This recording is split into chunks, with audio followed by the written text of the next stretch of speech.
Hello students, I self Sabbir Ansari.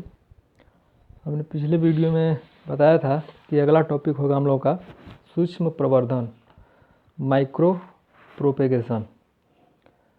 ये कुछ पौधे होते हैं जिसमें इस तरह का प्रवर्धन किया जाता है। ये भी कृत्रिम होता है। जैसे इसमें हम क्या करते हैं कि पौधे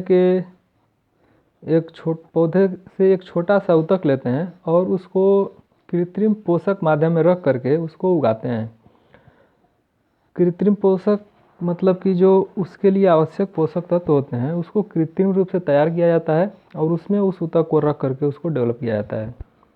और उसके लिए जो अनुकूल पर्यावरण है उसी पर्यावरण में उसको रखा जाता है। अब जैसा कि जो प्राकृतिक पोषक होते हैं उसमें पौधे को मिट्टी में लगा देते हैं तो मिट्टी के अंदर जो उपस्थित पोषक तत्व होते हैं उसके माध्यम से पौधे को मिल जाता है, तो वो तो प्राकृतिक हो गया। लेकिन हम यहाँ पर जो आवश्यक पोषक तत्व है उसको हम कृत्रिम रूप से देते हैं। तो सूक्ष्म प्रवर्धन में क्या होता है, इसमें पौधे के किसी भी ऊतक को निकाल कर कृत्रिम पोषक माध्यम में रख कर नया पौधा उगाया जाता है। इसका एग्जाम्पल है गाजर का पौधा। यहाँ गाजर का आप पौधा देख रहे हैं। इससे हम छोटा सा ऊतक लेते हैं, टिश्यू लेते हैं, और आप ऊतक के बारे में जानते ही हैं कि कोशिकाओं का समूह होता है जिसको हम ऊतक कहते हैं। तो ये ऊतक निकाल करके और हम इसको कृत्रिम पोषक माध्यम में रख देते हैं और यहाँ पर इसको डेवलप किया जाता है।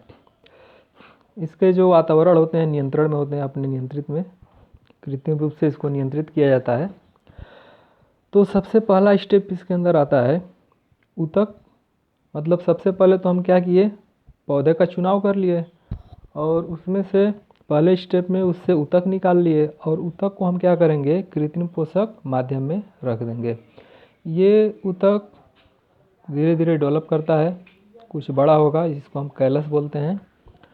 अब इसको अगले स्टेप में क्या करते हैं, इसमें से निकाल करके हार्मोन्स में रखते हैं। उसके लिए जो हार्मोन्स आवश्यक है उस प्रकार का माध्यम तैयार किया जाता है और उस हार्मोन्स के माध्यम में इसको कैलस को रख देते हैं। अब ये कैलस से अलग अलग कई पौधे डेवलप हो गए हैं।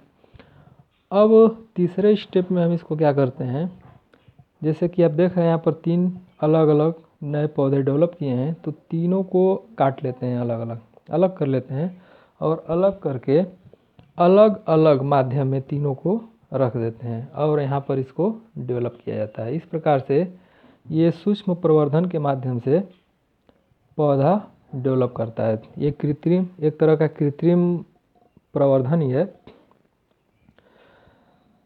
तो इस तरह से ये सूक्ष्म प्रवर्धन होता है। आधुनिक युग में सब कुछ किया जाता है। इसके बाद हम लोग अगले वीडियो में अगले टॉपिक के बारे में देखेंगे। जो हमारा अगला टॉपिक होगा लैंगिक जनन।